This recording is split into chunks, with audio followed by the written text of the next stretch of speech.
It's 2016. It's Rio de Janeiro. It's time to get the Olympic party started. With rehearsals well underway for the city's world-famous Carnival in February, Olympic organisers are coordinating practice runs of their own. And they've certainly looked the part. Test events like this for boxing at the end of last year have been hailed a success on the ground, but judging for the real thing is limited. Unusually, the test event doesn't tell us very much about the Olympic venue, because this is what the boxing arena currently looks like. We're told it should be ready by about May, but that doesn't give us very long to make sure that this venue is fit for purpose. One venue already tested is that of tennis. Centre Court is looking good, but just the day before its test event, work clearly hadn't been finished on the other 9 competition courts and 8,000 extra seats needed for the Games. The overall picture at the Olympic Park is a positive one, with construction said to be at 95%. But progress at the velodrome is visibly slower. This was supposed to be finished by now, but even the current plan to install the track later this month looks less than solid.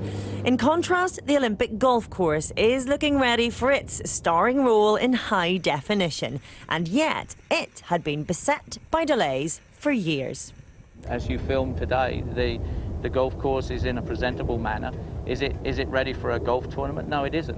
And no one should be under the assumption that it is. We've got some maturity to do, to achieve, and we're currently doing that. On the 11th of August, come back and visit us again, and we'll be standing next to the first tee with the first golfer tees it up. It will be ready, no question.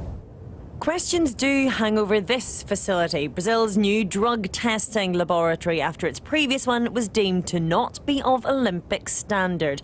Behind these brand new windows, thousands of athlete samples will be tested during the Games. For a complex so new, it's a big ask. This lab has been operating for just a year and a half. We did try to get access to film their facilities or carry out an interview, but we were told after several weeks of emails and phone calls that all media visits are currently suspended, with one member of staff telling us that right now at Brazil's doping laboratory they are overrun. Across town, those at the Rio 2016 headquarters are confident they won't need a backup. There isn't a plan B because at one point when the lab got certified, because the building was completed, all the equipment arrived, is now just a process of testing and training the teams. So not even WADA is worried anymore about the possibility of us not having a certified lab for the Games. So right now we don't need a plan B. An impromptu dress-up at the city's Samba Dome sums up preparations for the Games so far. Unpolished, imperfect, but barring disaster, Rio 2016 should be an awful lot of fun. Orla Shinoe, Sky Sports, Rio de Janeiro.